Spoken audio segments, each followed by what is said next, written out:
This January 4th regular meeting of the Fairfield Board of Education is called to order. Present, we have Ms. Pitko, Ms. Leeper, Mr. Dwyer, Mrs. Gerber, myself, Mrs. Vitale, Dr. Jones, Mr. Asa, Ms. Jacobson, Mrs. Maxon Canelli, Mr. Peterson, and Mr. Rivera, Ms. Phillips, and Mr. Holtz. I'd ask you all to please rise. And Ms. Maxon Canelli, will you lead us in the pledge? I pledge allegiance to the flag of the United States of America and to the republic for which it stands, one nation, under God, indivisible, with liberty and justice for all. Wheelchairs to the pledge. Who wants to start us off? Mr. Rivera, why don't you start us off for Fairfield Ward? All right. Good evening. All right, so recently Fairfield Ward had its annual badminton tournament in which seniors played doubles games in a tournament. It's very competitive. Unfortunately, I did not make the tournament, but I heard it was a good time. I did make the volleyball tournament last year. We're just getting settled into our second semester classes. It's been good. I actually took up a cooking class. That's fun. And our basketball team's doing good, as well as our wrestling team, as are most of our winter sports. As a matter of fact, the indoor track team has its divisional meet on Saturday, which we are really hyped about.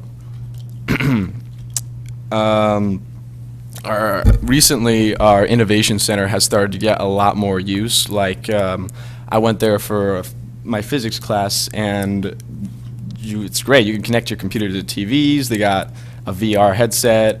Really, it was a lot of fun seeing science demos on all the screens with all your friends. And also, recently the county's charity dance was last Friday, and Ward was in attendance. Very many of our juniors and their escorts went to that. I participated. It was quite a good time. And the red and white dance is tomorrow, which is for seniors. Any questions for Mr. Rivera? Isn't red and white next week? I don't think so. If it's tomorrow, I've got some shopping to do. That's a good thing you came to the meeting.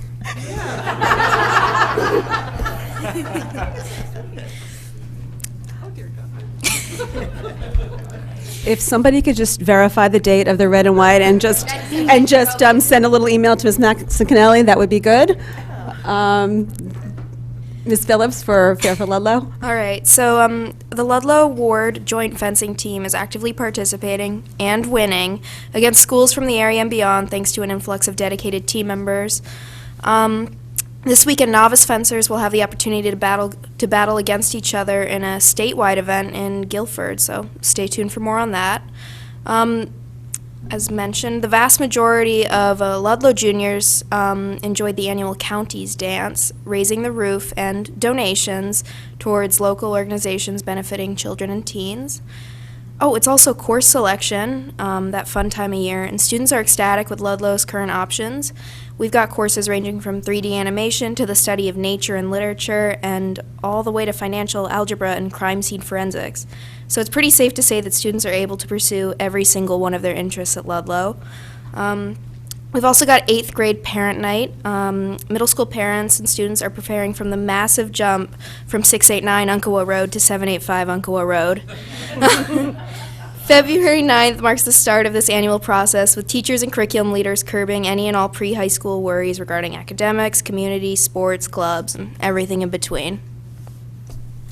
Thank you. Mr. Holtz? Good evening. The boys basketball team currently has a record of 5-6. A big level of turnout came to show support during the game on Friday, January 22nd. The team won against Trinity Catholic in a close 45-43 victory. Girls basketball has had an impressive season with a current standing of 8-4. The girls are eager to get another win going into their next game against New Canaan on January 25th. For seniors, internships are arriving. From now until January 29th, seniors have had the opportunity to sign up for internships, which begin in May. In addition, seniors recently had to submit baby pictures and their senior quote as they prepare to leave high school in a matter of months. Ludlow students recently participated in the county's dance as well, in which multiple schools in Fairfield County participated in.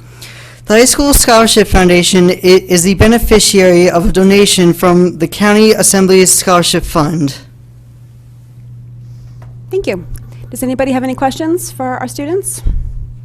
Okay, thank you guys. You're welcome to stay or go on your merry way.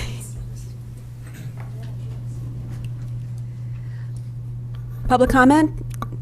If anybody would like to make comment, please come forward. Okay, seeing none, we'll move on to update high school course grade weights.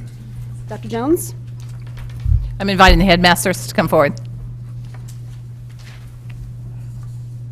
And you do have the document at your table. Let's see.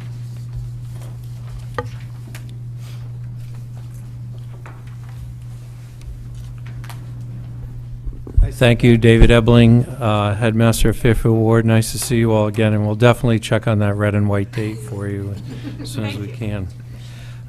You have the document in front of you, and rather than read to you everything's there, we just wanted to highlight a couple of points for you and be brief in our summary this evening. We're grateful for your support and for the support of the community on the course name changes. That's where this project started, and certainly we're going to move forward with that, as well as reporting the unweighted GPA scores, and we're implementing those changes for the upcoming school year 19-20. And while the name changes will come into effect, there will be no change to the current weighting system for next year. And the one small thing would be that by changing the names from Level 1 to Honors and Level 2 to College Prep, we also need to change the name of Level 0, which we will call the elective scale for 1 year. And then the following year, we will eliminate the Level 0 column, if you will, that weighting, and then proceed to move the courses, anything that's currently at Level 0, either into the Honors level or the College Prep level through a process that we'll develop this year. So in the words of Rosanna Dana, never mind. Ms. Jacobson? Question, just from the document. I just wanted to clarify, you were going to still be putting on transcripts weighted and unweighted? Both. Okay. Thank you so much. Any additional questions on this topic? I'm sorry. Mr. Peterson? Well, I just wanted to thank both of you and the administration for listening to so much public comment. I know you had PTA meetings. Obviously, we were here on a couple of occasions, before our last meeting, big parent forum. So I think that was a very productive process. I think it was good kind of confidence builder, a good bridge between the administration, the teachers, and the community. And I want to commend you for taking the time to do that. Mrs. Maxicanelli? Yeah, I did have one question that a parent asked me and I couldn't quite answer. And the whole notion of reporting 2 different GPAs, is that, and I'm not opposed, I'm just asking, do many schools do that, and how do colleges receive that? I mean, you'd think intuitively, well, you commit to a GPA and that's it, and yet we're talking about putting out 2. So I was wondering, I couldn't explain well to the parent exactly why we would do that. It is very common among most Durg A and Durg B schools to report both. In talking to more and more students, what they report is that oftentimes it is rare that they're even asked for the weighted GPA, which is what we've always been reporting. So we feel it's not going to be confusing to colleges.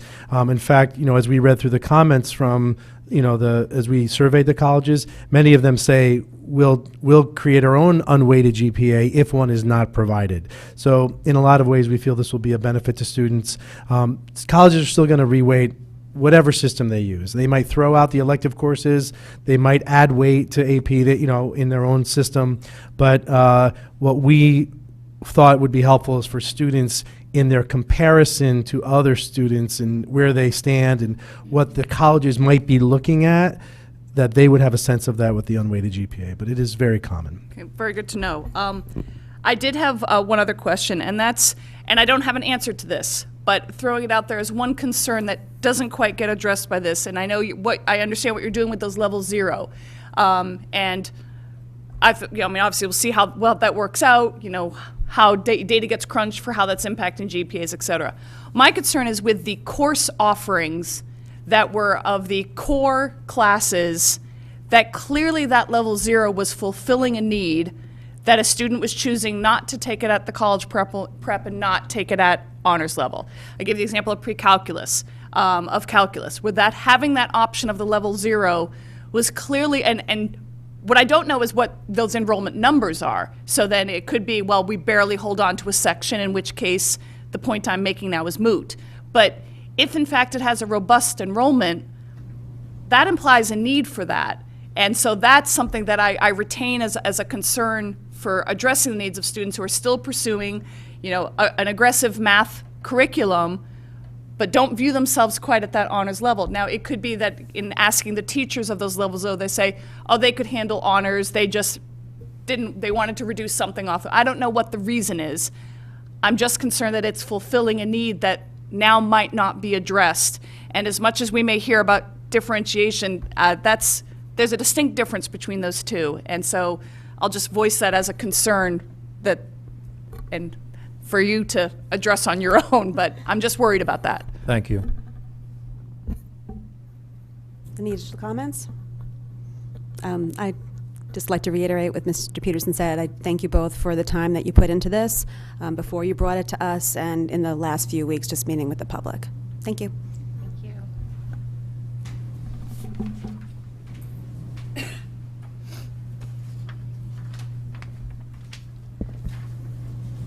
Okay, adoption of a recommended budget for the 2019-2020 fiscal year. Recommend a motion that the Board of Education approve an operating budget in the amount of $182,372,957 as presented to be forwarded to the town of Fairfield. Can I have a motion? Mr. Asa, a second? Mr. Dwyer? Any initial comments, questions? Dr. Jones, do you have anything to add to start us off this discussion? No, just I might just start by thanking the senior team. They've worked extremely hard to get all of our questions answered. And just to note, there are some updated questions that were at your seat tonight. They went out late today as we finished those. So you may want to look at those if you have any last-minute questions.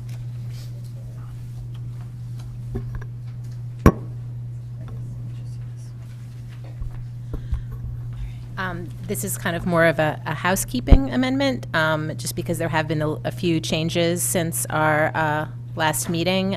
So I just wanted to amend the main motion to transfer funds as follows. $50,000 from transportation into Board of Ed dues and fees, $40,000 from transportation into wage and benefit, $10,000 from program assessment into wage and benefit. So I'm making the motion. Can I have a second? Ms. Pitko? And again, this is just a housekeeping amendment in that there have been a couple of changes with, I think, a change in fuel costs and a reduction in the STAR assessment, I believe. So just wanted to put that out there. Does anybody have any questions about this motion? Mrs. Maxon-Kennelly? Just very briefly, if Dr. Jones could speak to what Mrs. Gerber was just saying, if you could go through the three and say what has changed since the budget book was put together that make these non-impactful. We had updated invoice for the STAR assessments, and that went down $10,000. And then Ms. Munsell was given a new fuel price, which is transportation fuel, from the town. And with that updated number, there was some savings there. And that was in the amount of 90. Yes. That was 90,000. 90,000. Yeah. Okay. Thank you. You're welcome. Any other questions? I was just wondering if I could assure Ms. Maxon-Kennelly that actually Red and White is on February 1st. Thank you very much. My stress level just went down enormously. All right. That's about you.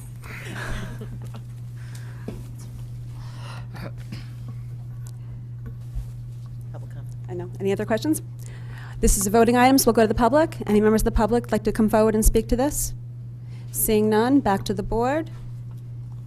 That the Board of Education amend the 2019-2020 budget and transfer fund, that the Board of Education approve, I was right the first time. The Board of Education amend the 2019-2020 budget and transfer funds as follows.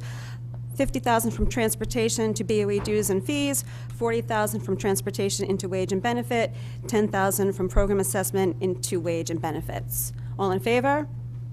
Ms. Pitko, Ms. Leeper, Mr. Dwyer, Mrs. Gerber, Mrs. Vitale, Mr. Asa, Ms. Jacobson, Mrs. Maxon Kennelly, Mr. Peterson. Motion passes. Moving forward. Any other amendments? Mr. Asa? Yes. Following up on my discussion from the last meeting, I would like to propose an amendment, and if it gets seconded, I can make comments. If not, we'll move on. That the Board of Education amend the 2019-2020 budget and reduce open choice revenue by $18,000, bringing it from $255,000 to $237,000, referencing budget book page 16. Do I have a second for this motion? Ms. Pitko? Opening up to the board for discussion. Mr. Asa? So I'd just like to make some comments on this as it relates to the district moving forward and some of the other things that we have ahead of us and how I believe they directly correlate. Just one thing is staff did confirm today for me that this reduction could be absorbed with no effect on the budget. And if anybody has any question, possibly the superintendent or Ms. Munzel can comment on that. But I believe this motion, for the reasons I stated 2 days ago, but also in how it relates to our school space projects. I really believe if we don't reduce, we're talking 6 seats, the open choice program through attrition, we're feeding into this misconception that other town bodies have stated that we are requesting more classroom space to house out-of-district students. Whether we like it or not, other town bodies do control our purse strings. As a BOE, I don't think we should jeopardize a school building project over a misconception that we as the BOE can rectify through attrition that harms none of the current students that are in the system and would move up. There is a precedent for doing this. Previous BOEs have slowed down the growth of open choice program while trying to get rid of portables and adding brick and mortar classroom space. And I believe once the dust settles, no pun intended, we can revisit this plan and the number of students we offer space to. There were some arguments or some comments last time about racial imbalance and how it affects our plan. I don't believe that's going to be relevant because we know, and we've spoken on record, and we're having meetings in February, that the only true way to solve racial imbalance in our plan is to do a redistricting. We have money in this budget proposal to get started on that plan with consulting and discuss this in February. So I want us to make a decision on this that harms no current open choice student and shows the other town bodies that we hear and respect their concerns and demonstrates that we're not building space for anyone outside of our district. It was never our intention to do so, and I suggest we slow down our growth through attrition, and this year that means 6 students. Mr. Dwyer?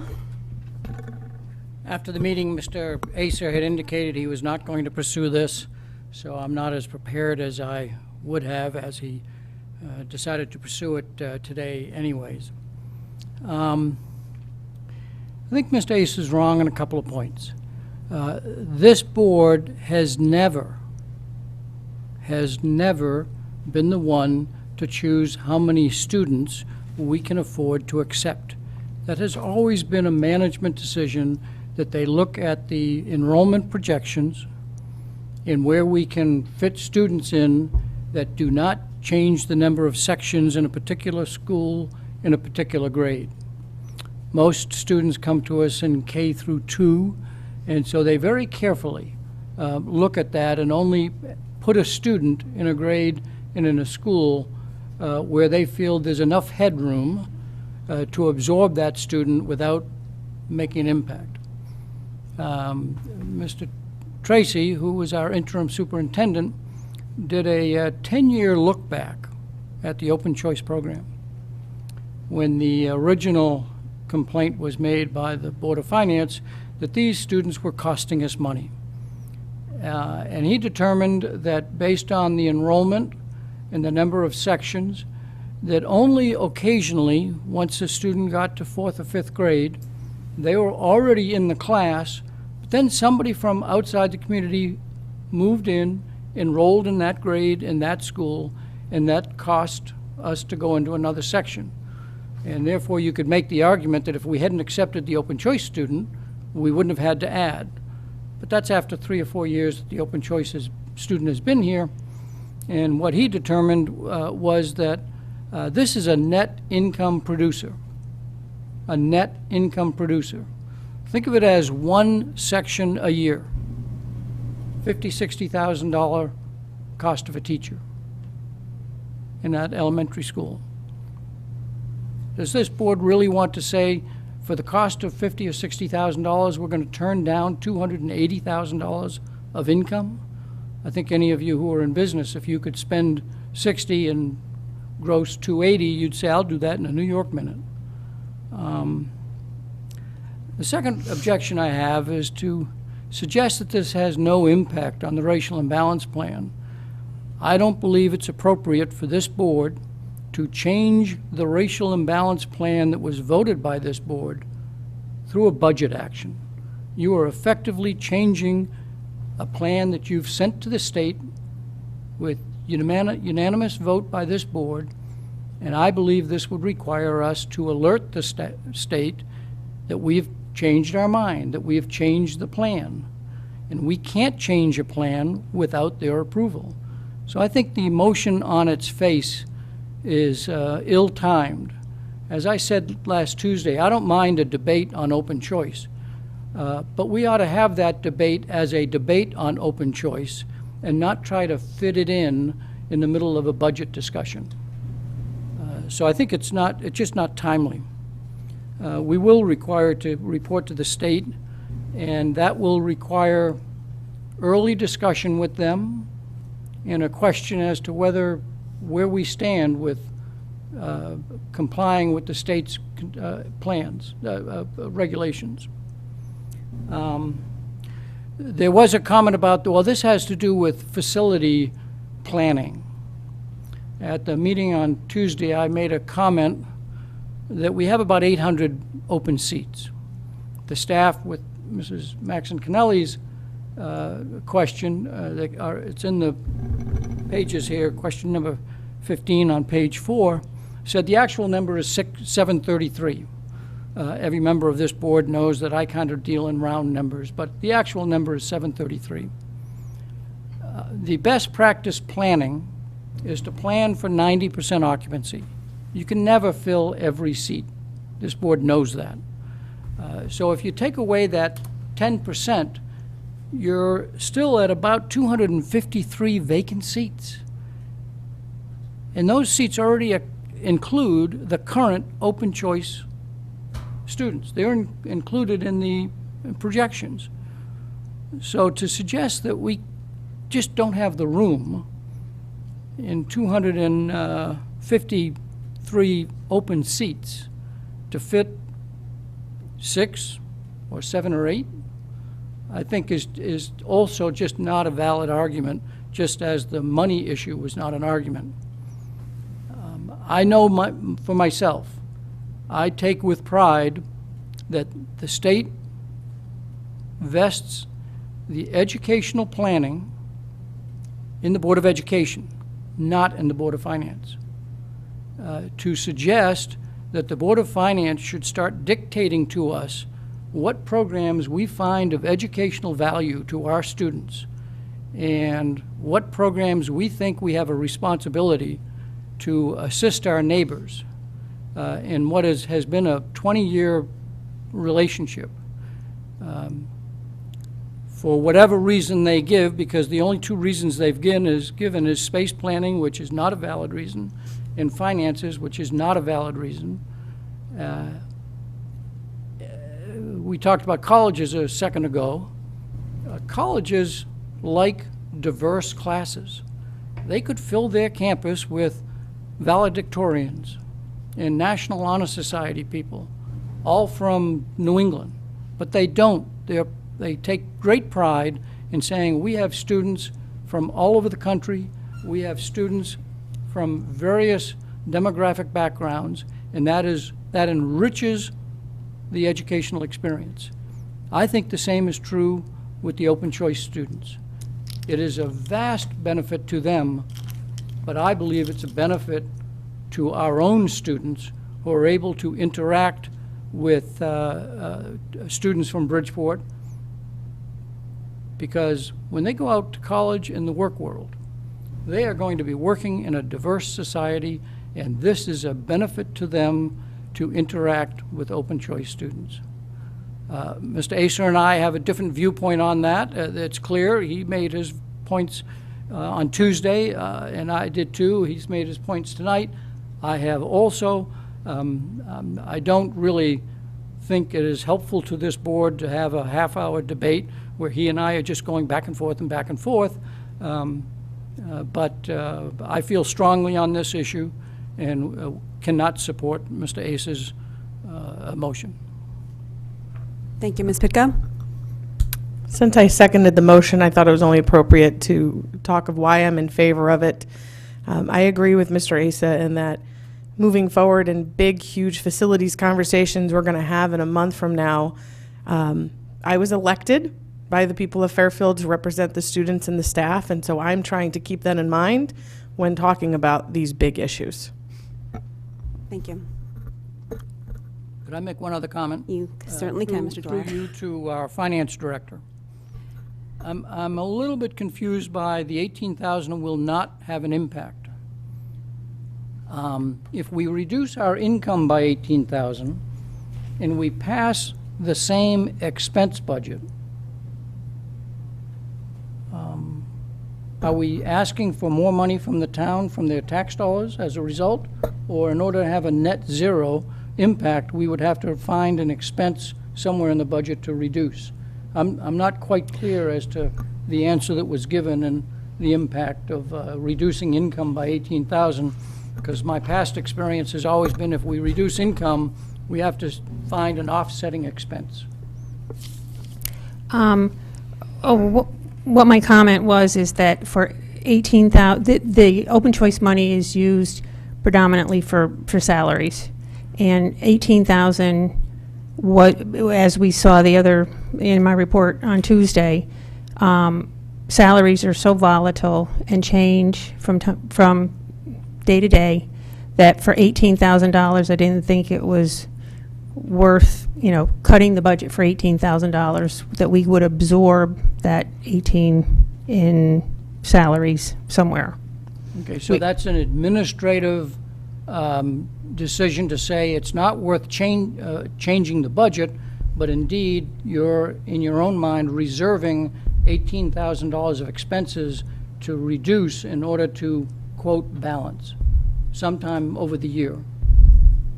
That somewhere along the line that there would be enough change in salaries too. Yeah. Thank you. Okay. Mrs. Maxon-Cannelli.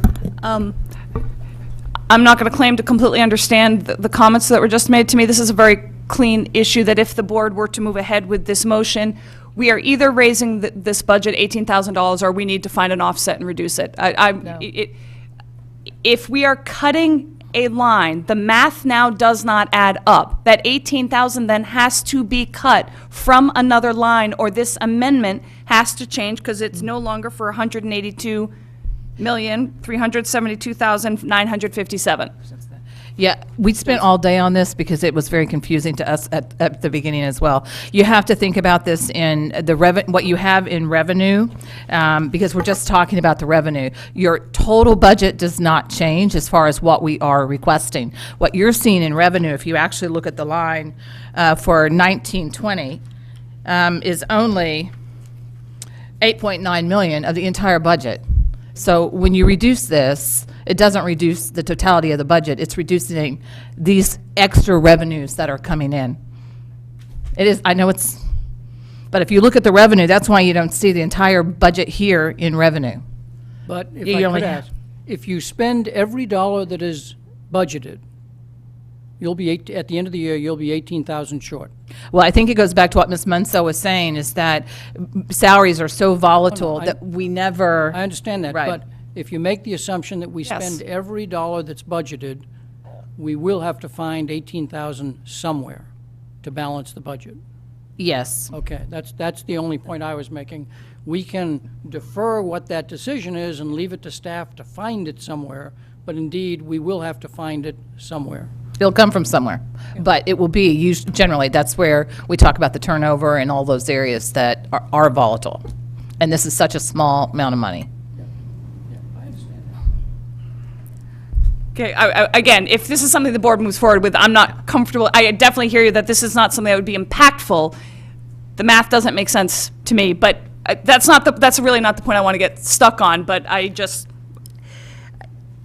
I hear Mrs. Picco's point that we're, elected, but we actually are elected to be agents of the state, if you want to put it that way. That's what state statute says. Board of Ed members are agents of the state. We're elected by the town, and the state has indicated we have a plan to follow. We have signed, all of us voted to endorse that plan. I completely agree with Mr. Dwyer's point that, and that said, I hear Mr. Asa, we're shortly going to embark on something which may better address it. I will also say that, though, that redistricting conversation was something that was in that racial imbalance plan that we would do. And we need to remain in compliance with something that we have voted on and signed on. So just as a purely process issue, I would not be comfortable with this. This is fundamentally changing what we signed on for. I also appreciated at the previous meeting Mr. Asa's affirmation of this as an issue of social justice. I very much appreciated hearing that. I had spoken a few years ago with a Republican former Board of Ed member who referenced this as being a lottery ticket for a very, very lucky child, and who took seriously, as he was speaking to that, the commitment that this is making to somebody. I mean, it's changing a life. We're not embarking on changing them all. This year we're embarking on changing 85 of them. And I really think that makes a difference. And I'm sensitive to Mr. Asa's point that we have been hearing remarks from other town bodies. I'm a little confused on the plural, because I agree with Mr. Dwyer's point. I've definitely heard it mentioned at Board of Finance. I have not heard it in other town bodies like this. And what I would say to that is I actually understand the Board of Finance's perception on that. It would seem to be a fairly even exchange, that if you are bringing in more students, it's having a space impact. We should not be expanding our schools for that.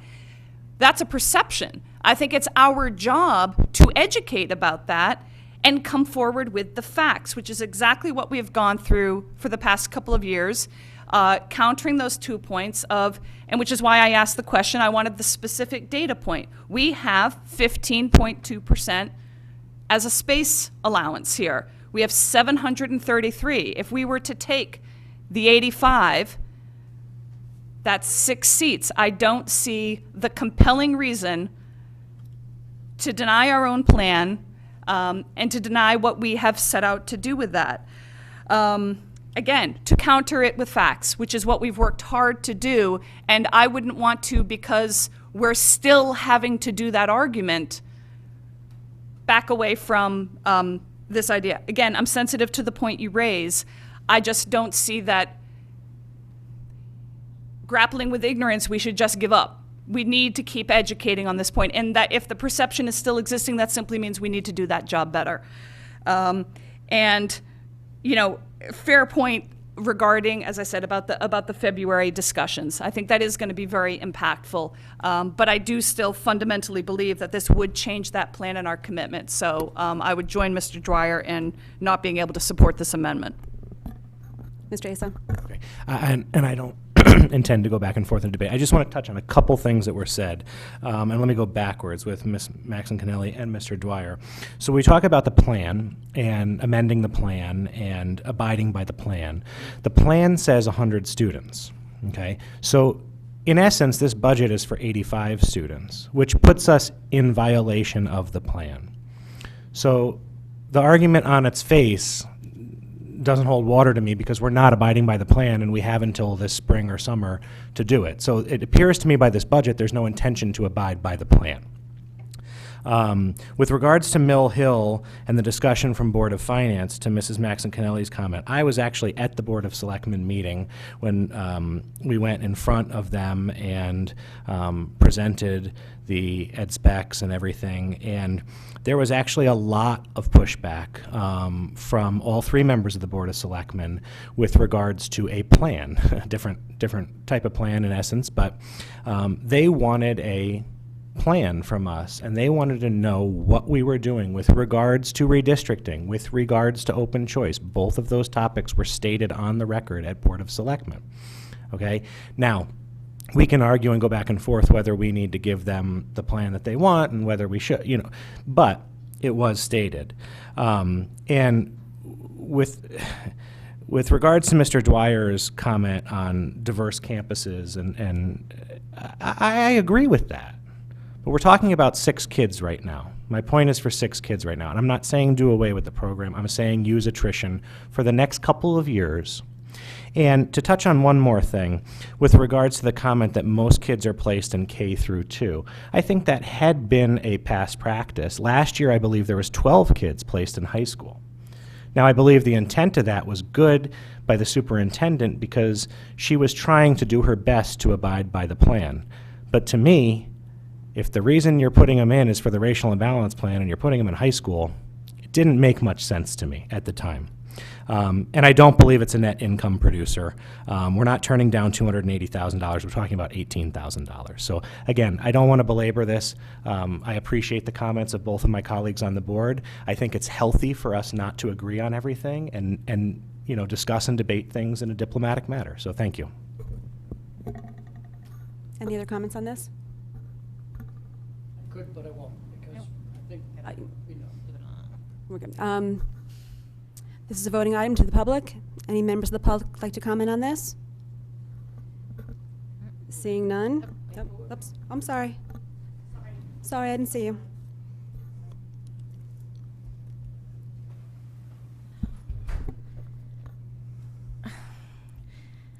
I get both sides of this equation. And the one thing... Could you state your Just name? take your name sorry, in for the- Suzanne Miska, 123 Rygate Road. My concern is this, is that this board, and while I appreciate all the things that it's responsible for, it is a member board of the town. And 4 years ago, we heard that we were one town and we all came together as one. And so while I appreciate the board doesn't want to answer questions or concerns of other town bodies, I think we all have to be cognizant of that.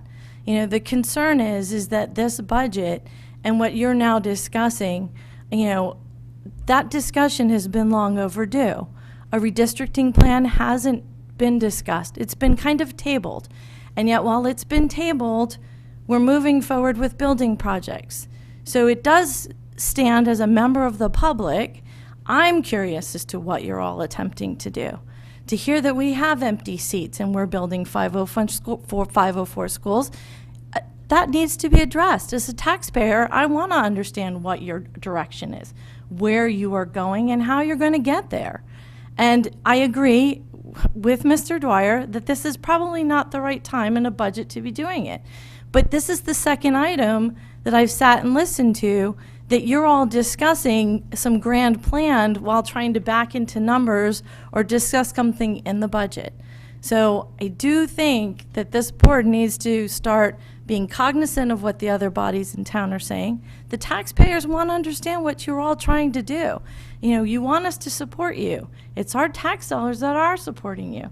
But we need to understand what your goal and direction are. And unfortunately, this board has not been very clear on what its direction is on open choice, on your racial imbalance plan, and on redistricting. It's been gray. And so maybe now's the time after this budget is done that we will start seeing as a public where you're going, because that's what we're going to need in order to back your budget. Thank you. Thank you. Any other members of the public like to come forth? Seeing none, back to the board. Any final comments from the board before we go to the vote? Mrs. Maxon Kennelly? I do want to ask for clarification from, I want to make sure that the board is all in agreement in not misconstruing what Mr. Dwyer and myself have said here, that we are completely insensitive and not listening to other boards. I appreciated Mr. Asa following up. I had not been able to hear the Board of Selectmen meeting, so now I'm aware of another town board bringing this issue up. I believe both of our points were that we are educating, that we need to continue to give information to the other town boards, and I hope that this board is comfortable that neither Mr. Dwyer nor I are saying we exist in isolation and do not listen to, tend to, respect the words of other boards. I hope that is how the rest of the board certainly heard myself, and that is how I heard Mr. Dwyer. I can't speak for everybody else, but that is what I heard, Mrs. Maxon-Cannelli. I think that with open choice, there has been a misconception, as I asked Dr. Jones on Tuesday, when placing students, you are looking at schools and sections where adding another student is not going to add an expense of a full-time teacher. Looking forward, now that we've done the analysis for the last 10 years, hopefully looking forward through their elementary school career. As we said before, if they're on an IEP and if they have any services, those services are being billed back. So to Mrs. Maxon-Cannelli's point, I think that we just need to do a better job when we hear those talking points at other town meetings to just speak and, educate. That is our role.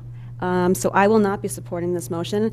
And to Ms. Pitko's point about, being sensitive to the needs of our students, I agree with Mr. Dwyer. I think that creating a more diverse classroom experience is beneficial to our students, because that's what the real world looks like. And we don't necessarily have as much diversity in town, so I support this more from the social justice aspect and just, I think it's really is best for our kids. Mr. Peterson? I'm sorry, I'll be brief. I wasn't going to discuss it. I actually do favor this motion. I think for me, the issue is removing a variable as we stand on the doorstep of our large strategic discussions. This is a do no harm kind of motion. This is, and I know Mr. Asa constructed it for the specific purpose to not remove a benefit from anyone who's currently in the system. And it's also not a repudiation of the system. I think it's streamlining our focus ahead of what's a very important discussion for us about how our district is going to look for decades to come. Any further comments? Okay, seeing none. That the Board of Education amend the 2019-2020 budget and reduce open choice revenue by $18,000 from $255,000 to $237,000. All in favor? Ms. Pitko, Mr. Asa, Mr. Peterson, all opposed? Ms. Leeper, Mr. Dwyer, Mrs. Gerber, Mrs. Vitale, Ms. Jacobson, Mrs. Maxon-Cannelli. Motion failed. 3-6. Motion fails 3-6. 6-3. 3-6. Okay, so we're back to the main motion. Any other amendments? Yeah. Any other amendments?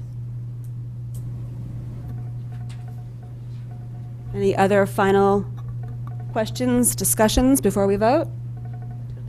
Yeah. Ms. Pitko?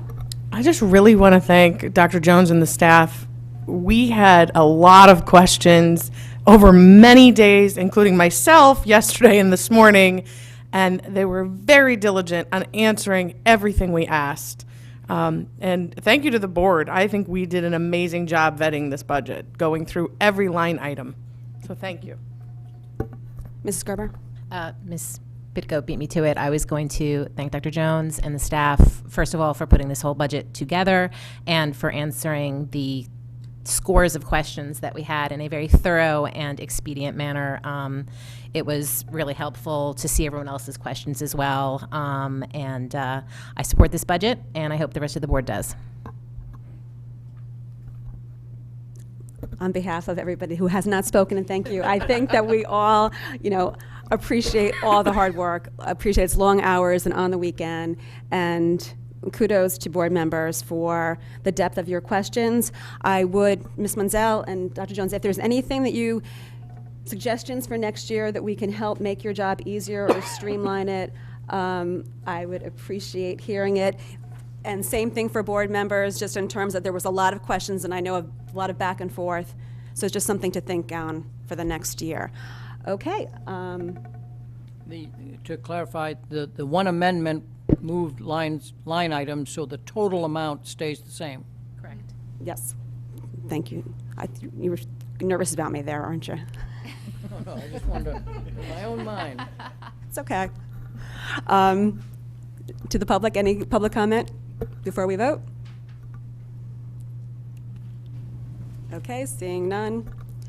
Back to the main motion, that the Board of Education approve an operating budget as amended in the amount of $182,372,957 as presented to be forwarded to the town of Fairfield. All in favor? Ms. Pitko, Ms. Leeper, Mr. Dwyer, Mrs. Gerber, Mrs. Vitale, Mr. Asa, Mrs. Jacobson, Ms. Maxinelli, Mr. Peterson. Budget is approved, 9-0. Thank you.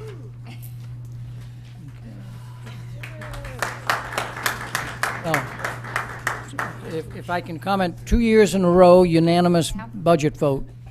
Now we need to have all 9 of us show up at various budget hearings. Anyway, everyone sleep well tonight.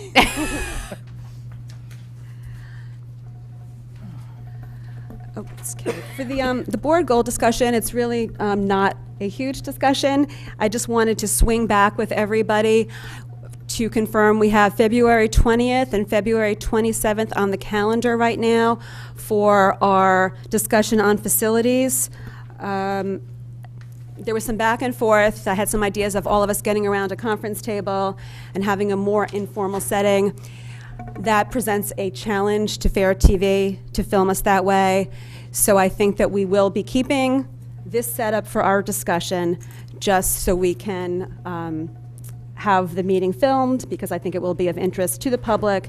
They can tune in. It'll make it easier for Mrs. Gerber to keep the minutes, to have a clear video record of it. I will hopefully still just kind of be relaxing Robert's rules for our discussion, just so we can have a little more of an organic flow of ideas. Maybe we can, work with Fair TV to move us a little bit closer together, possibly. Triangle. So if anybody objects to that, just let me know now. I wanted to have this discussion in public. Seeing none, we'll move forward. The meeting will be televised with a relaxation of Robert's rules, which we can still follow. I want to say a relaxation. We will still be following Robert's Rules of Order. We are a smaller board, so we do not necessarily have to follow it as strictly as we do for our regular meetings. Mrs. Maxinelli. I was just hoping, in case anybody is watching us right now and who might not be quite clear on exactly what you're talking about with these 2 February meetings, if you could reiterate what's going on at the end of February. Okay, well, I was not done with this discussion. Sorry. I was actually hoping that you all would, give me a little bit of input in terms of helping set the agenda. Our board discussion carries a lot of different items. So in terms of prioritizing and where you think the focus should be, I would welcome the input of the board right now. So we can just, right now, from some initial thoughts, saying we have to talk about this, or this has to be the agenda, that will help set the agenda. And also, if there's any sort of information or data that we need from staff, I want to give them ample time to get it together. So when we sit down, we have a shortened window to have this discussion. I want to make sure that we're prepared. So any initial thoughts would be appreciated. Of course, you can follow up later. Ms. Pitko, sorry. Mr. Asa had his hand up first, so. You know what, The floor is yours. Thank you.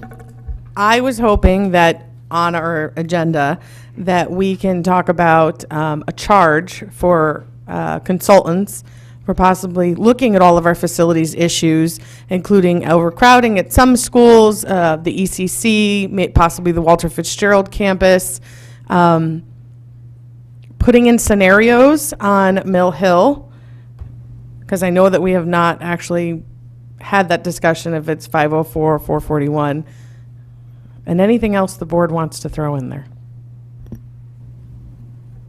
Mr. Asa. Thank you. I would like to absolutely see a in-depth discussion on the ECC long-range plan as a one-site location and the feasibility of that using existing properties available to us. I would like to have in-depth discussions on the idea of redistricting district-wide. And I would also like to, as Ms. Pitko said, really talk about different scenarios, and I don't want to get into too much now, but scenarios that come about from our discussion of ECC. So depending on what this board direction wants to go in, let's say if we hypothetically want to put it in an elementary school, what would that mean as far as redistricting? And therefore, what exactly do we want to tell our consultants? Again, the scenarios, like Ms. Pitko said. I might think of a couple more before this end of this item, but that's it for now. Mrs. Maxine Cannelli. I also support Mr. Asa's point regarding whatever more detailed information the staff can do regarding ECC as one site. And because we've heard an awful lot about that, and if it turns out that it's impossible, well, then we will know that. But my gut reaction right now is that is what I'm interested in long-term as well. I also think that part of this redistricting conversation, while I'm not looking to reinvent the wheel, I do think that we need to be open to re-examining the principles that we had approved a few years ago. You know, this is a new board. There have been some tremendous things that have changed on us between Walter Fitzgerald, between the ECC. We don't know yet the timing, the issue with Mill Hill, and I think that it's worth re-examining that. I stood by them when we voted on them. I believed in them, but that doesn't mean that that might not be worth another look. So I think having a draft of that to us would be important to have ahead of time so that everyone is refreshed on those details. Also, just a question first to Dr. Jones. The timeline on Walter Fitzgerald, you said February is when we will hopefully know more? We are hoping, yes, in February. That's the that's the month they gave us. And I assume no inclination of early, mid, late. So it might be in time for our meeting on the 20th, or it might not. Mr. Collin was just giving us 3 back there because he's tried 3 different times trying to get them to return our call right now. Yeah. Okay, thank you. And I'm embarrassed to ask this again, but through the chair to Mrs. Gerber, what is the timeline again on Mill Hill in terms of if we weren't having this discussion at all, when is there a definitive commitment to a size?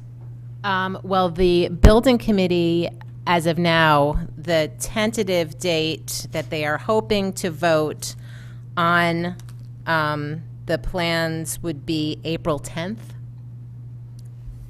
Who? The building committee. To bring it to the other town bodies. Oh, I didn't realize it was that late. Yes. Okay. So, so if they had it on April 10th, that means that they'd have to bring it to the Board of Selectmen on April 24th.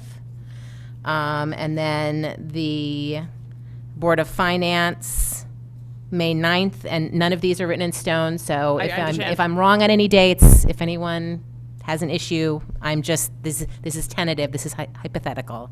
And then it would be the May RTM committee meeting on the 20th, followed by the full RTM meeting on the Tuesday, the 28th, because that's the day after Memorial Day. That said, that does allow for some wiggle room, in which case if there are any delays along the way, we would still have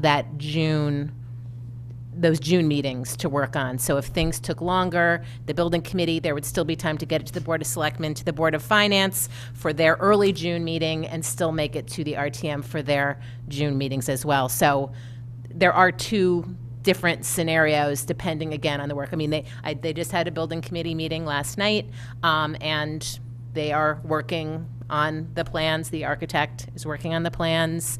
Nothing has changed on that front. There hasn't been any slow up on what they're planning on. But again, it's January, and they're looking at April 10th to be the meeting where they vote plans out. So, a lot can happen then. Right. Because then obviously to Mrs. Pitko's point about the charge, that enormously complicates what we can commit to as a charge to Malone and McBroom. Somehow I thought the time was You don't see that? Ms. Vitale? Well, I just want to remind this board that we do have ed specs for Mill Hill as a 504. So in the midst of these discussions, that we have had these discussions in terms of utilization of our schools, you know, in the racial imbalance plan, our redistricting for, you know, how a redistricting would solve the racial imbalance plan based on Mill Hill being a 504. So I don't want to necessarily, just because there's new talking points that have been brought forth by other town bodies, to necessarily lose track of the work that has already been done and the data that we have that right now I think we should assume is still somewhat valid. I would ask Dr. Jones just to, I know that you've spoken to Malone and McBroom, if there's any work that they could revisit, or if you've spoken to them, that you can speak to this at all. I don't know if you've had conversations with them recently about this. Well, I think it comes back to the last conversation we had at one of the meetings where I have reached out to them, asked them if we'd be able to use some of our previous data. They believe that we can, but until this board gives us direction on what you want Malone and Broom to do, I won't reach back out to them until I get that. So maybe at this first meeting, we could get some clarity on what do you want me to ask them to do. Okay. And Mrs. Vitale, thank you for that reminder. Ms. Jacobson. In addition to the other things that my colleagues have stated, and obviously interested in looking at all of those issues as well, there's two additional areas that I'm going to be interested in getting more information on, whether it be not necessarily from school staff, but possibly Malone and McBroom, or even in collaboration with the town. And I'm going to want recent permitting information to be included in the work that Malone and McBroom does in terms of growth within the town, permitting, like zoning and permitting. And I know that they do things like that because I've looked at other reports of theirs. The other second piece of information I'm interested in having is a home zone enrollment projection, along with when we update our program, our enrollment projections based on programming. So a home zone enrollment as well, just so we can have a comparison of true zoned enrollment projections. Thank you. Mr. Peterson. I appreciate everything the board members are saying. I think I want answers on all these things too. So it's I'm looking forward very much to the February meetings. The only thing that I would add, you know, I've said for a long time I think we need a top-down redistricting, and I'm pretty committed to working through that. The one thing that I would ask Dr. Jones for is feasibility of bundling Walter Fitzgerald and ECC in the same building as other programs. Right now we have the WFC is separate. Is there a pro or a con to bundling them in any other facility we might have from an educational standpoint? It's kind of the one thing I think stands out that hasn't been asked. Ms. Sleeper? This might be a little unconventional, but I was wondering if something we could work toward is comprising a memo for other town bodies, trying to be sensitive to the concerns we often hear from other town bodies, which is they don't always see the big picture that we see, and we're really in the minutia of a lot of these things. And I feel like a lot of my conversations with other members of other town bodies is that they don't know about this or that or our thoughts on this, even though we all think we've talked about that, because we talk for a lot of hours on this board, and not everybody else is probably quite so interested in all of the minutia we discuss. So they're not watching all of our meetings all of the time, and a lot can get missed. But I'm wondering if there's a way that we could compile a memo that doesn't say we're moving X number of kids from this street to that school, and this, because we're not prepared to give that detail of a redistricting plan, but sort of laying out, here is the big picture. We're dealing with a full district that has 18 facilities, plus the ECC, which we don't currently even count as a separate facility, but maybe we will need to, who knows? But that is a large body of students that's part of our district that we need to find a new long-term comprehensive solution for, along with Walter Fitzgerald, along with what our projections are saying, and also a lot of the interesting analysis some board members did last year about space on one side of town versus the other side of town, and just the quantity of schools we have located on the east side of town versus the west side of town. And all of those things are the things I think are so clearly a part of what we discuss here that are definitely, I don't want to say definitely, but seem to be less clear to some folks on other town bodies. And maybe if we could provide a single memo that just detailed some of these complexities, it could be a helpful framework for the discussions that are going to go forward, because we're going to have a lot of challenging discussions in our somewhat near future. Ms. Pitko. I have two pieces to. I know that the town has recently gotten members as part of a strategic planning committee, and they've been going around to the different schools collecting information. I'd be very curious to see what information they've been able to collect. The second thing is I was able to go to the Fairfield Economic Outlook breakfast, and during that time, Mr. Tetro passed out a PowerPoint leading to basically the plans for this town, where they're looking to put commercial property, build it up, improve the grand list, and where millennials are being attracted to in the town. So maybe we can get a copy of that PowerPoint. It was very interesting. It was also how Sacred Heart is now going to be incorporated in different areas and to projects in our town. That's a good suggestion. I'll reach out to him. Mr. Dwyer? Did you have your hand up? Mr. Asa? Yeah, I just had a follow-up to Ms. Leeper's comment. I like the idea of the memo and kind of a recap and game. I'm not so sure doing it ahead of our February discussions would be beneficial, but after we have the discussions and once we actually have a strategy in place, at least a direction and a framework to follow, I think at that point it could be very helpful. I'm glad you're clarifying this. I did not mean in advance of the meetings. It was something I was hoping we could discuss about what we would put in a memo in those meetings. Thank you. Mrs. Max Canelli. And to that point, and I'm saying this in ignorance of how it would be done, but if there somehow could be its own distinct tab on the school website of here's this link to the links that are specifically relevant to this board goal and this board discussion. So if someone clicked on that and it brought them to the memo, all the support materials that are here, that instead of having it clouded with our Board of Ed meetings, that it be specific. Again, I say that not knowing how it would be done, but just, that at least would be something immediate, because then composing a memo is a whole separate task. But this would at least be, this is all what we are looking at and discussing just on this conversation, and then just pop the resource tab and just pop those links up there. Mr. Dwyer. The favorite topic, racial imbalance plan. If you go on our website and click on that, you will find virtually every document that we have put together in relationship to that plan. So I think it's eminently possible to create, a link that says we're having a facilities discussion and here are all the documents related to that discussion. So I think that's possible. A couple of comments on Mrs. Vitale's request. I fully support Mrs. Maxon Canelli's comment about revisiting the principles and guidelines for redistricting. The consultant, I'll say in conversation, not in front of a full board, made it clear to me that we value those principles.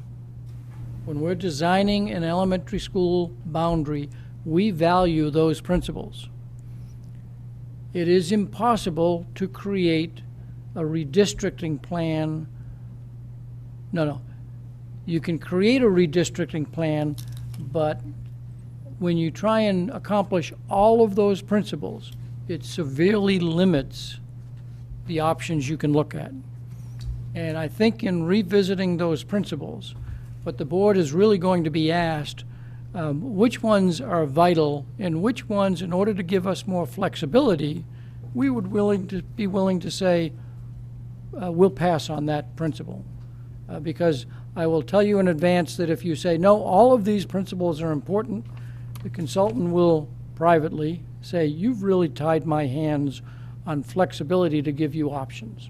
So I emphasize that point and think that almost that is a central decision that we have to make so that our consultant has clear guidance, because they're from the perspective of no, we still have to comply with those principles. So that would be point number one.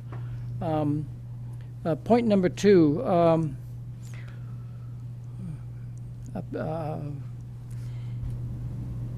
hope the minutes reflect that Ms. Misker agreed with me, but that's a separate point. So I only say that because I'm about to say I agree with Mr. Asa on the perspective of Mill Hill. In the past, we have advanced projects, and this town has not said, tell me in advance, before we approve the project, exactly how you're going to use every seat.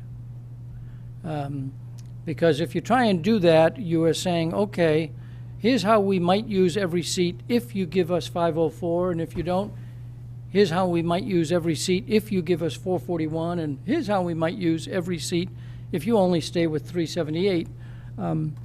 And it's about 3 years before that school's going to be open. And for this board to go on record saying, here's how we're going to use those seats, knowing 3 years from now there are going to be a lot of change in enrollment projections and in needs. So this board has not been expected to give that answer, but Mr. Acer is correct. They're asking for that answer now. And it may be beneficial to us in getting approval to be on the record.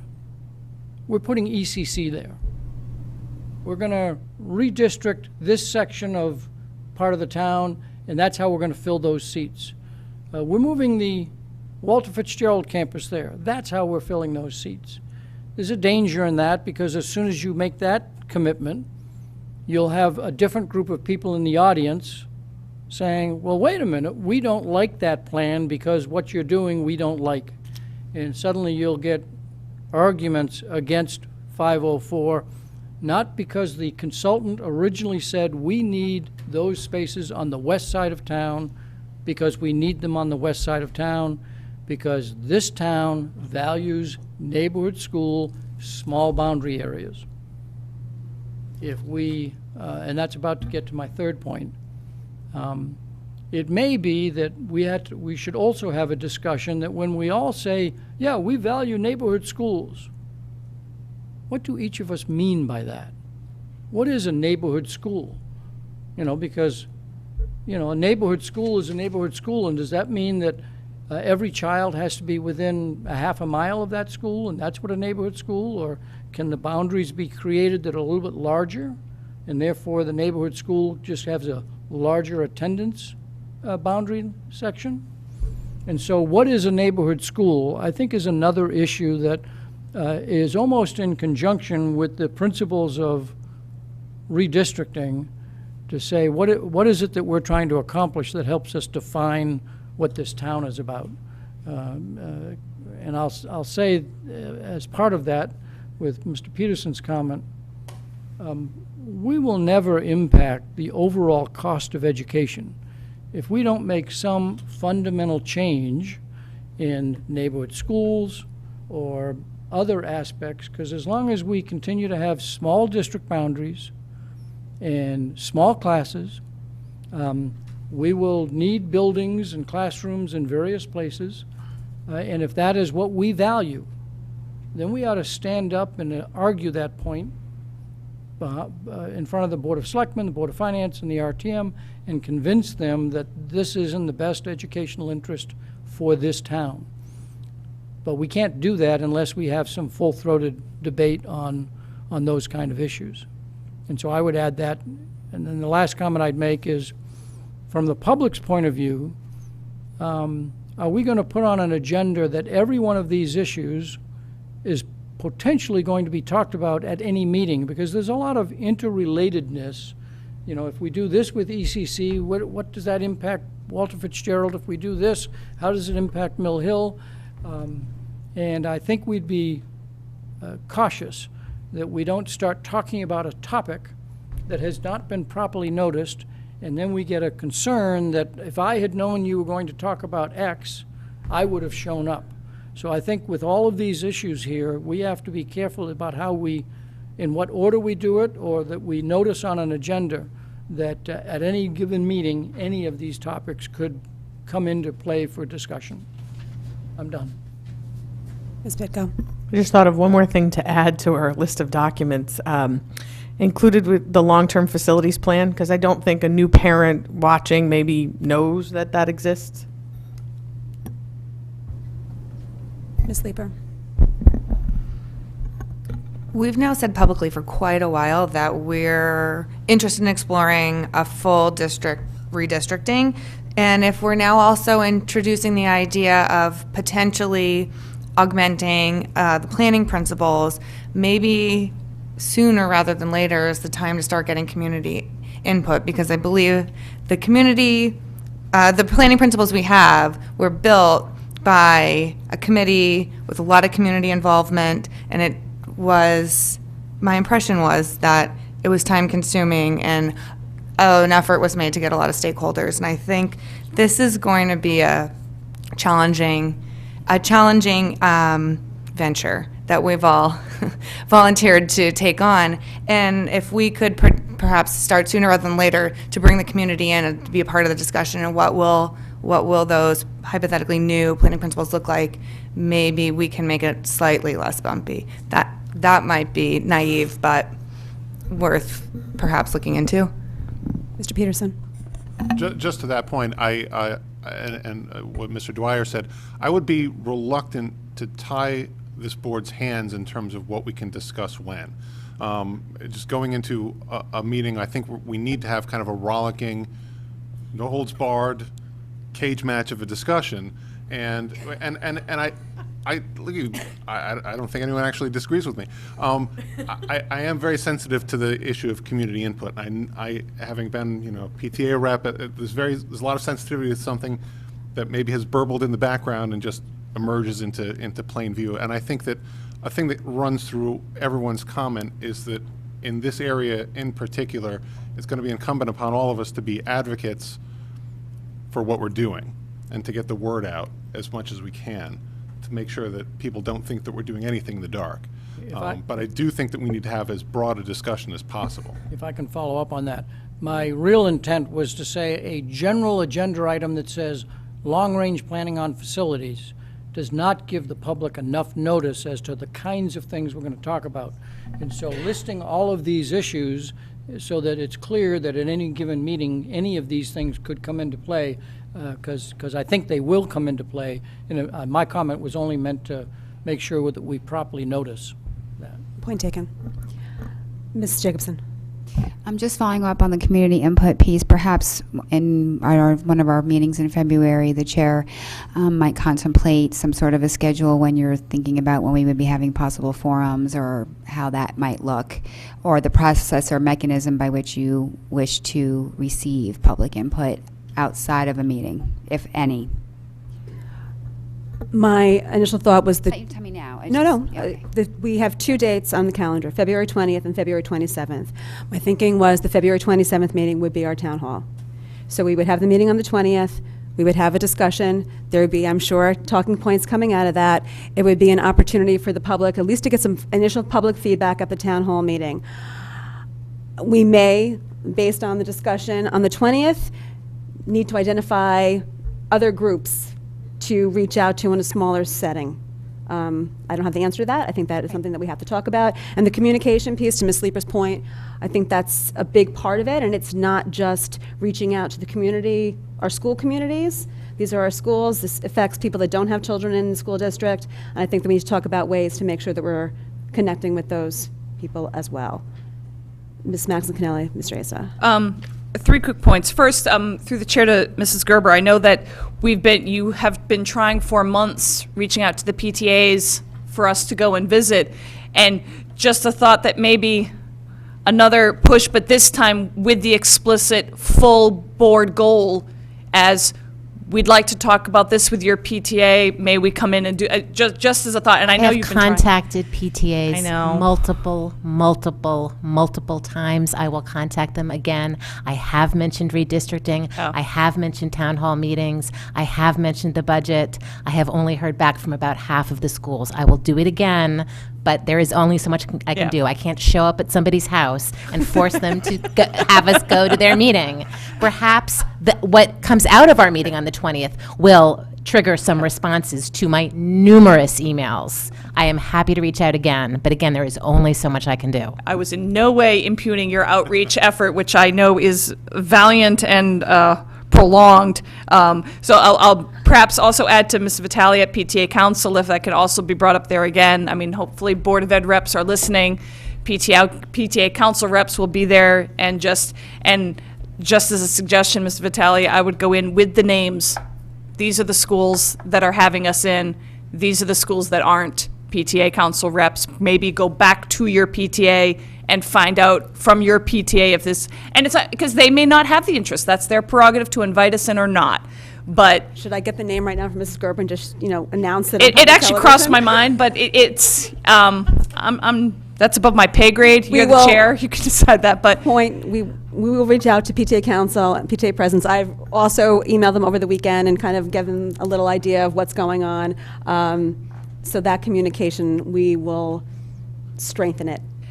And I also agree with Mr. Dwyer's point and also agree with Mr. Peterson's point. So I'm not sure how the agenda can be constructed such that instead of board goal discussion, I don't know if we need to just keep, it's going on front and back of a piece of paper anyway.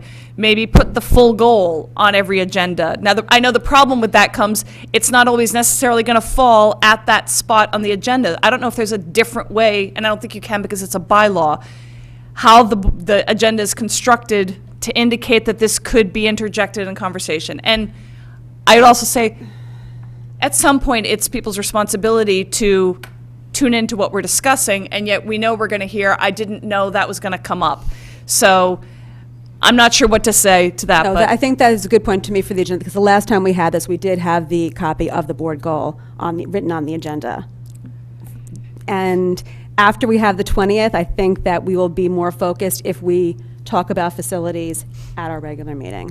Okay, and then my last point was regarding the community, as another idea of a link. I know sometimes websites will have comment opportunities to leave comments, and that if, as part of this link for this whole discussion, if people want to leave comment, obviously they can write to the board. I'm trying to think of other options that someone might be looking at links and have an immediate thing there, and to do that, just an idea. Okay, and we can just provide the link to the BOE members at fairfieldschools.org.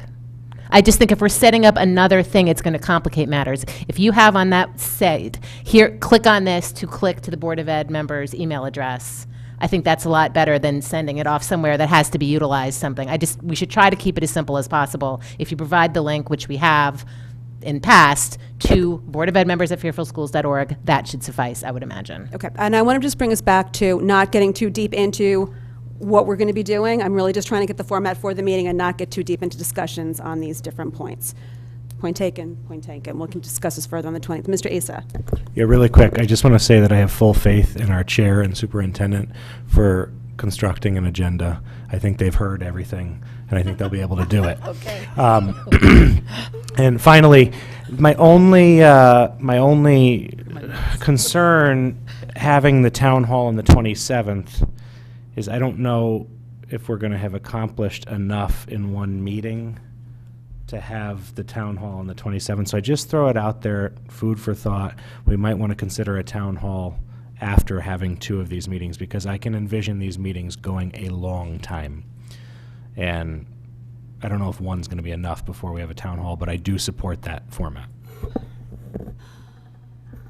I think that we'll have enough of a talking point after the 20th, if we're going to be talking about the planning principles, which seems like the right place to start, to kind of have the town hall meeting on the 27th to get some feedback. Ms. Jacobson. Just as a place to start, I know you're looking at the principles, but also to really have a conversation about the goals or the objectives to the goal. What are we really trying to achieve through all of these facilities discussions? And because people may have different ideas about what they're thinking they want to achieve through this. So to get some consensus around what are our objectives to the goal and what are we looking for to achieve through that, and so that we're all working towards the same thing. Okay. And I only just have one other comment. Final comment. While I was chair, I thought I made a commitment to Mr. Asa that while we voted on one goal, that did not mean we wouldn't eventually loop back around and look at some of the other goals that had been suggested. I don't recall whether I made good on that promise, but in light of the fact that we are about to have another mandated goal on us, and that's a superintendent search, I'm going to suggest that while we may have wanted to look at more than one goal, we might want to just say, hey, no, the facilities goal and the superintendent search, that's enough. And I didn't know whether there was anything specific, Mr. Asa, that you wanted to have looked at. So I just raise it because I feel guilty that I don't think I looped back. Do you feel okay, Mr. Asa? Just tell Christine I gave you an opportunity to create yet another meeting. I didn't know what I signed up for. I do now, but I'm fully committed. All right. Thank you for that input. I think I've got enough, and Dr. Jones has enough to get us started. If we need anything else, I can shoot you an email. Moving on, quarterly financial report. Ms. Mansell?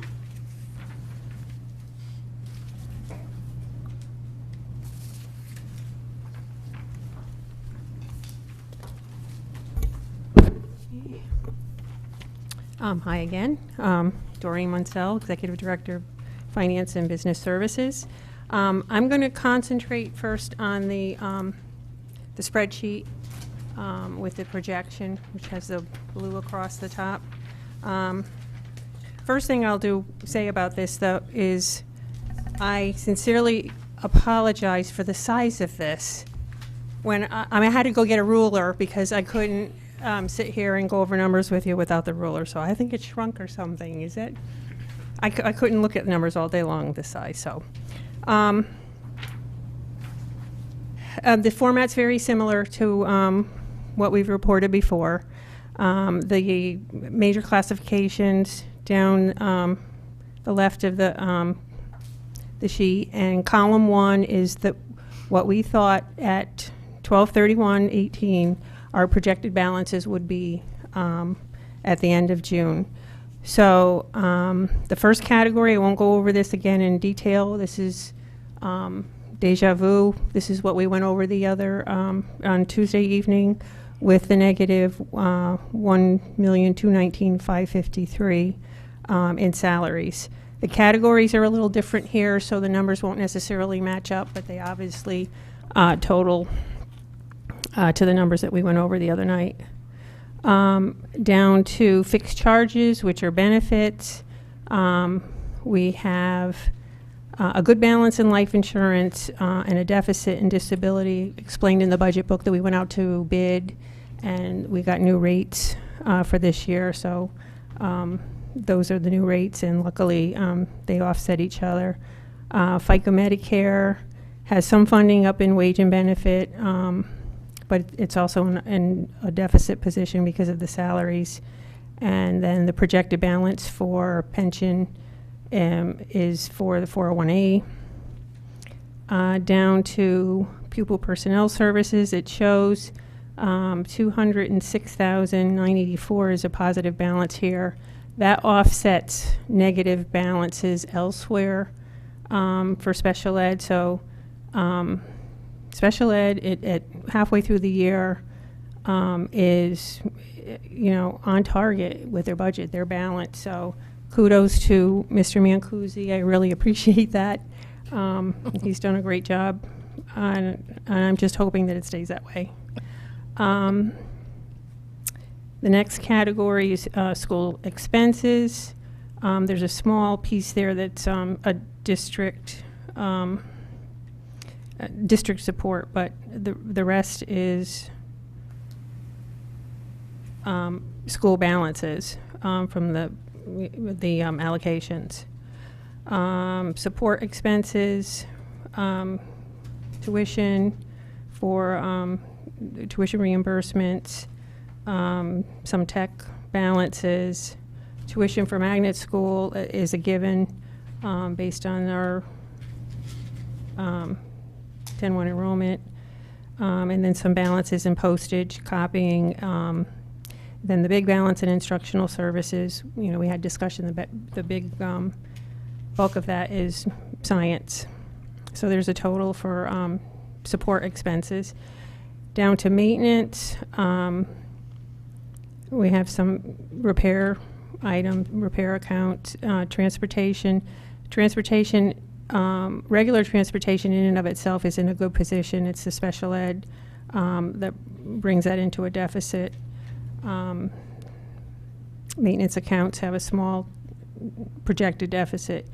This was a preliminary utility projection. We really didn't have a lot of data at the time, and they were so close that they just washed each other out.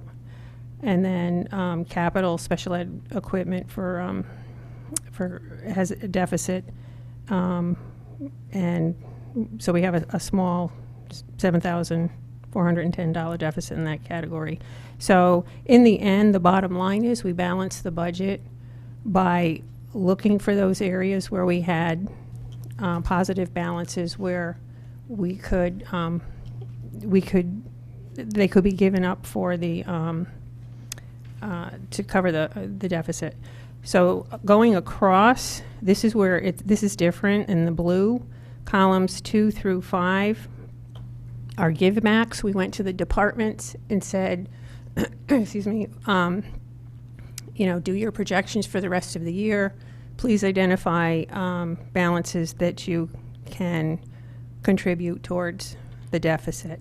So column 2, that 497,928 was given by the instruction department for the total down below in the blue. Next column, technology, had some balances that they gave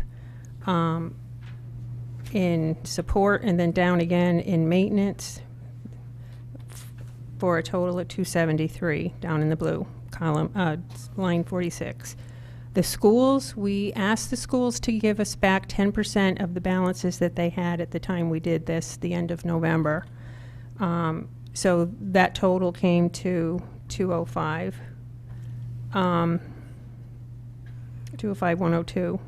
I just want to point out for the schools that the balance in column 1, the projected balance of the 227,175, that's still theirs to spend for the rest of the year. The next column, school services, had some money in copying, the 22,070, postage, 44,601 for a total of 66,674. So column 6 is a total of all the givebacks, totaling $1,043,429. We were comfortable with that.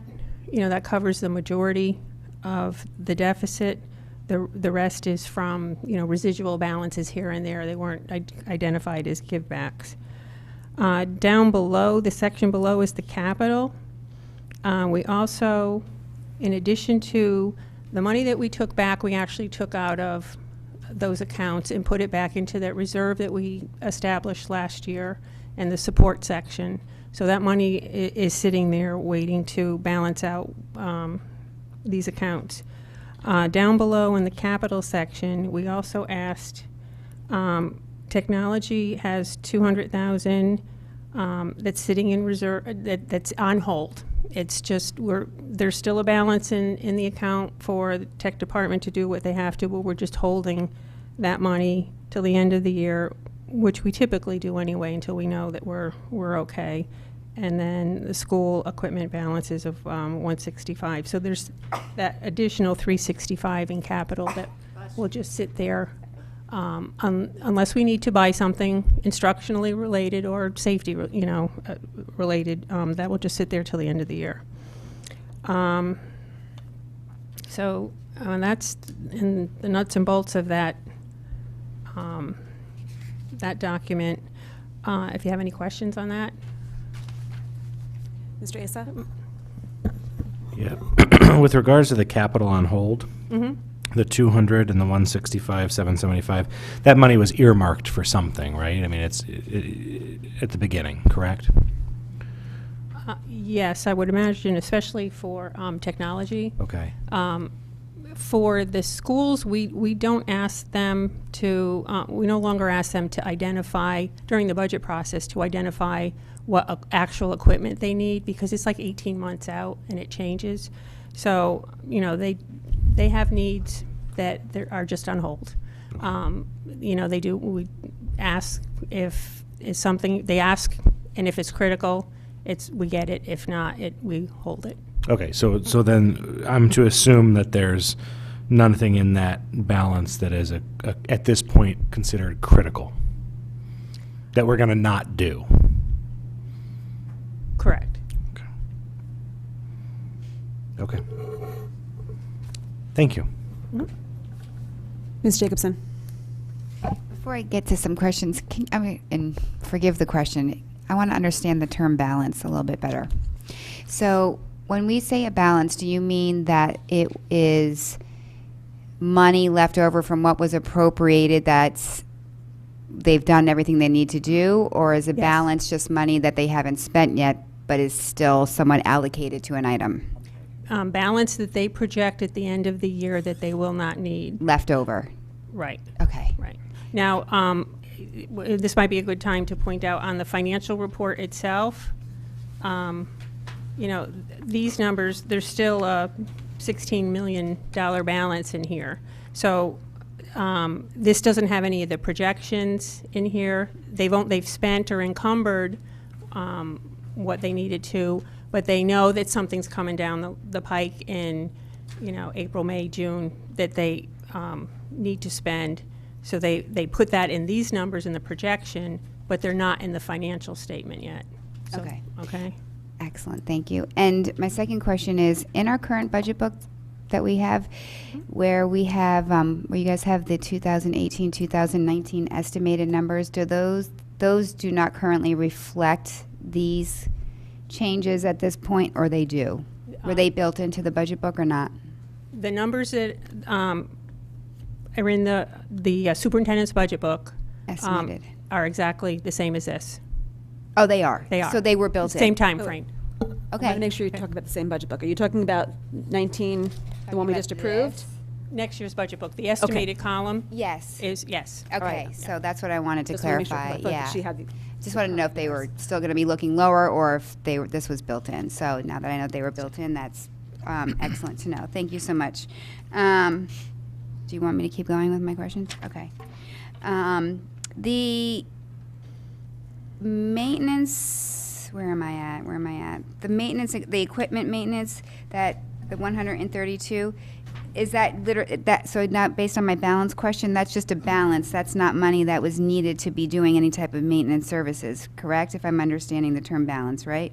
Oh, Nancy left? Oh, no. She left? Tom's behind you. Oh, that is, okay, all right. What was the other question that I had? You explained, I had a question on the 497 under instructional services, but 400 of that is the science textbooks, correct? And do you have any idea what the other? It's 400, Mike? I believe it was 400, Mike said, right? Yeah, that's okay. 400 is, and do you have any idea what the 97 was by any chance? Or you don't know? Or maybe Mike does. Sorry, Mike. Just trying to get an idea where it, or if it was just extra, so to speak. Extra. There's nothing extra, I know, but Right. Thank you. there's no extra. I'll go back now. Mike Cummings, Chief Academic Officer. That's an accumulation of accounts. We did not touch on any of the curriculum liaison accounts, the smaller art, music, PE. We really worked within the 6 program director accounts to identify the funds. As you said, the majority of the money came through science textbooks, but because of the situation that the district is in, we pushed on some things and decided we could wait, hold off, made some more economical decisions around some of that, held off on some of the PD we wanted to do in light of the greater good. Okay, professional development, you mean? Okay. Yes. Let's see, did I have anything? No, because I was going to ask about the bottom capital on hold, but Mr. Asa took care of that for me, so for right now, I'm good. Thank you. Mrs. Maxon-Cannelli. I'm actually going to follow up on Mr. Asa's question, however. This, because I'm still unclear on exactly what this, the capital on hold, the technology and the school equipment, what those numbers represent.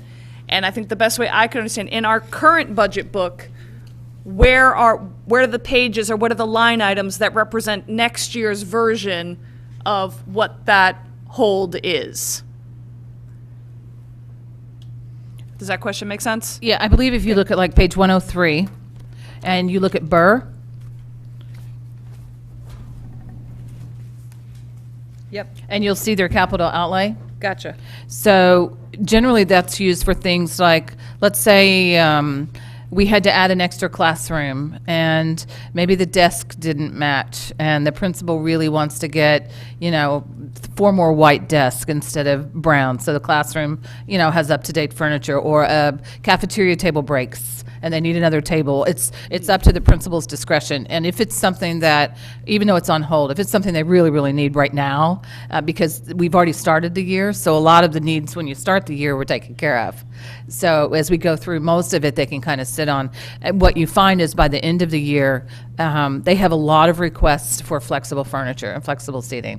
Things like standing desk and, ball seating, and that's where we can kind of hold off until we get to the spring and we know where we are. Gotcha. We try to get that money back to them. That's our goal. We just need to make sure we're okay before we do things like flexible furniture. Okay, Yeah. this helps me picture it, so thank you for that.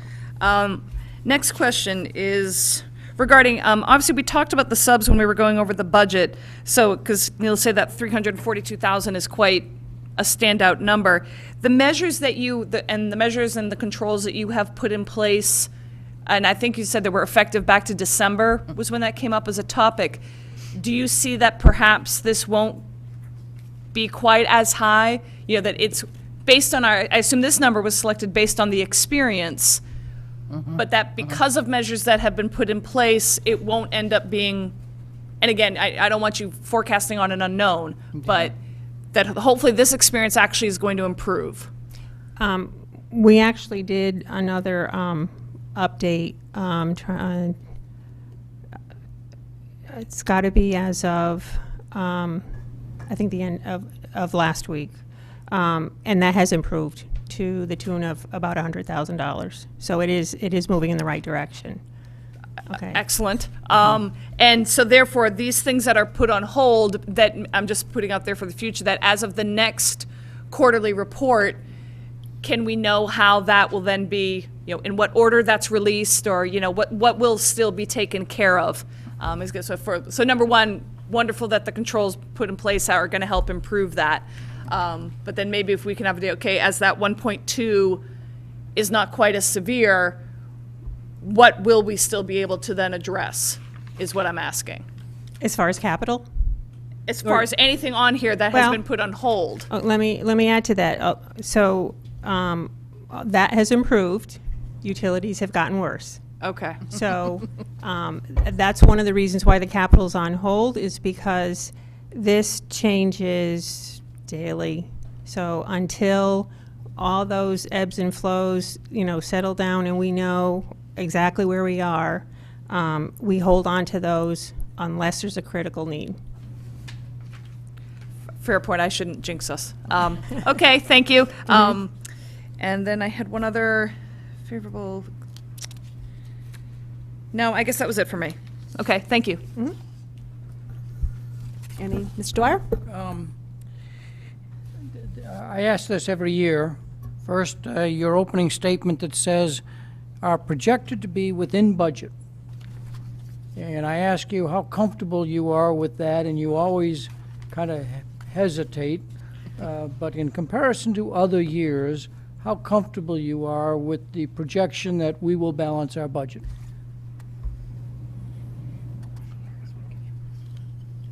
I'm comfortable. Not as comfortable as I normally am. And I guarantee you that if my comfort level, if I'm too stressed out by my comfort, Dr.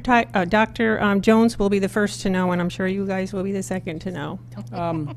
When I look at the givebacks, and assuming that you've had savings in other places, it strikes me that in June we'll be looking at about $1.5 million of transfers to kind of get the money in the right line items. Am I in the ballpark? Yes. So I'd want to point out to the board that means in December of 17, our staff put together a $174 million budget and came within 1% on all the line items. 99% of this budget has been spent as was appropriated and as was budgeted. And we've had to only shift about 1% of it in order to account for changes over time. I think that is a testament, not to the person at this table, but really a testament to all of our management staff who contribute to making that happen and making tough choices throughout the year to kind of cover that 1%. I think it's an amazing budget process. And that has happened year after year after year. As I've watched these June transfers, almost invariably we are about 1% that we have to transfer. And so I just want to point that out. Thank you. Do I get a little bit more credit? It's all you. No, it's not all me. Definitely it's not all me. Any final questions for Ms. Menzel? I think it's all you. No. No. No. It's everybody. It is a group effort, and it takes an incredible amount of work, and it's when you think about it, you have to, think about your own finances. Okay, what do I need to spend between now and 6 months from now? And we give and take. Things happen, but it's not an easy. This is like the one thing in my job that is like the least palatable. I don't think any of us for 1 second thought it was easy, and appreciate all the work that you do. And seeing no further questions, you are off the hot seat. Thank you. For the evening. Thank you again for everything.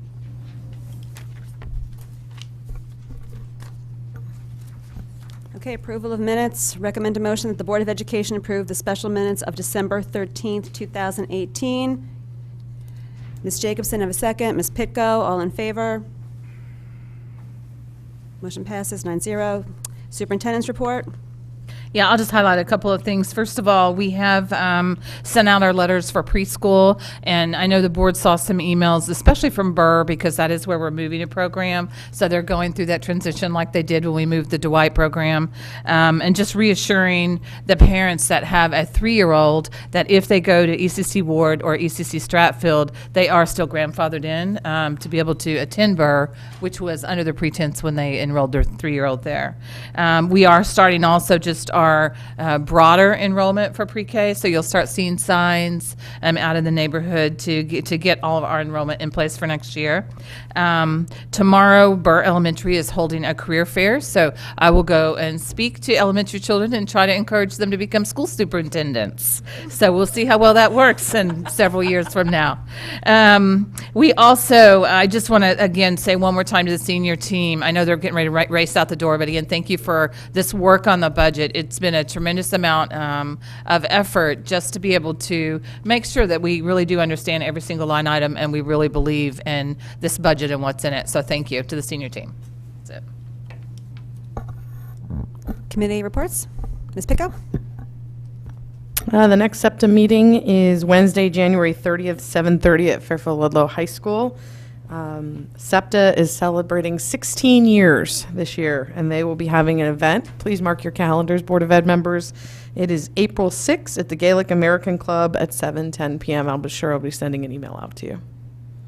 Thank you. Ms. Lieber? Just a really quick note about what board members found at their seat, thanks to Mrs. Brown. It was requested at the last meeting to just get a little more information on tuition for some of the private preschools in Fairfield. So I pulled 5, and I actually got one more as I was walking in the door. I did just half-day programs to be comparable to the ECC, and as you'll see, there is no shortage of makeup for programs. So I tried to give as much information as possible, but you'll see a general trend. And should the board be interested in the Finance Committee continuing to look at this in regard to our ECC tuition, I'm happy to do that. Thank you. Mr. Dwyer? Last December, I was appointed to the Special Projects Building Committee. Last night, I got notice of a meeting on Monday with no agenda. So I can't tell you what the topic is going to be, but nonetheless, they will be meeting Monday at 5 o'clock at Independence Hall, and I will let you know what what project has been assigned to them by the first selectman. Thank you. Mrs. Gerber? The Mill Hill Building Committee met last night. They voted on a traffic consultant, Frederick P. Clark Associates, based in Fairfield, and they are moving forward with the process of hiring a construction manager. They're just in the early stages of that, so it'll still be a little while before that actually happens, but they're moving along as anticipated for now, so I'll keep you posted. Just for the Sherman Building Committee, I think you probably heard that right now initial estimates for that project are over budget, just very initial, so I don't want us to get too worried yet. Silver Petroselli is going to go in and look and do a little bit of a breakdown to see what's applying towards the FEMA, what's not. They went up to the state to kind of get some initial conversations about the grant reimbursement. Not everything is eligible for reimbursement, so they've got a lot of work to do, and I will update you. I missed their meeting last week because of our meeting. Actually, last week. That is it for Sherman, and I'll send you an email just as I get more detail about where they are with costs. No report? Oh, okay. So I've been watching bills come in through the Education Committee and other committee areas of the state. Right now, what's happening is it's just placeholder bills. The Education Committee hasn't actually had a committee meeting where they're actually raised any concepts at this point, so I do check every single day the things that have been putting in. It was looking pretty usual suspects until today. It started to get a little more interesting. So my plan, unless there's an objection and you don't want to be included, is that once things do start to become up for public hearing and there's actual bill language attached to things, I plan on sending you a report whenever that will happen with a link to the bills that will be raised in the committee, so you can either see the language or suggest anything that you may care for me to relay to anyone as we move forward. Anything that seems fiery, I will make sure to make a note on it, so and where I might try to drive your attention if I think that that's important for us to do. Does that sound good? Sounds good. Thank Okay, you. thank you. Ms. Maxon-Canelli? I actually just had a question to Mrs. Jacobson. There was a bill a couple years ago, and I'm curious if that has ever resurfaced, was the notion, and I'm going to put it in layman's terms, but essentially it was allowing parents into classrooms. And it had SPED implications, and I was wondering, has that ever resurfaced as a I conversation? haven't seen it yet. I haven't seen it yet. Okay. I wrote a lot of letters on that one. Yeah, I know. No, okay. That's not, just a lot of special education bills put in right now, but I haven't seen that one. Okay. And for policy, I gave the policy committee a span off, figuring we were busy enough, so we met at the beginning of January, have not met again. But just as an update to the board, that administration of medication, which we'd had as a first read, please don't throw those papers out. So that will be, I'm asking that it be on the agenda for a vote at the next meeting. We did have some language questions that I did not feel comfortable moving ahead with until I checked with staff about. So that will be coming back up. And the policy committee is moving forward with looking at homework. We resolved at the last meeting, we came up with certain categories. And then Dr. Jones offered, which we thought was a great way to do this, to work with staff on coming up with some suggestions, using a couple of other districts as models, and with the direction of the policy committee towards the 4 categories, and which I'd wanted to tell you the 4 categories, but in shoving all of my budget stuff in my bag, I did finally take my policy material out. So I don't have that with me, and I don't want to give you a half a list. I do appreciate, I did hear from Ms. Sleeper about this, but again, if anybody else has feedback, we will be meeting, before our next Board of Ed regular meeting. So if you have, I might put a buzz out to you just to take a look at our enclosures for that, so that you can see what we are focusing on, just to see if you have any responses early on to that, because I'm sure the community will be on the edge of their seats waiting for that one. So thank you. Mr. Peterson? Actually, don't have quite as much to report since the last 2 out of 3 Board of Finance meetings, the last 2 out of 3 Holland Hill Building Committees have conflicted with meetings here. Hasn't been much on the Board of Finance agenda that impacts us directly. They've been dealing with issues related to the senior tax relief. They had a rollicking discussion about the pile cleanup. Holland Hill seems to be going very smoothly. The last meeting I was able to attend was on the 10th. It was a very brief meeting, a lot of just kind of invoice issues, early returns from the movement in after the December break. January break seemed to have been very well received. There was some discussion about restricting access and keeping construction access limited to new areas where they're moving the renovation, but it feels like everything is very much on track. Thank you. Any questions for anybody about the reports? Okay. Open board comment. Ms. Pitko? Happy birthday, Mrs. Maxon Kennelly. Thank you. Anybody else? Okay. To the public? Any members of the public want to come forth? Wow. Look, there weren't that many to begin with, so it wasn't like we lost, Okay,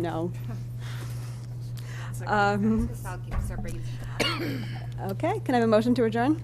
Yeah, what? Okay, Mr. Asa? Ms. Jacobson, all in favor? We are adjourned.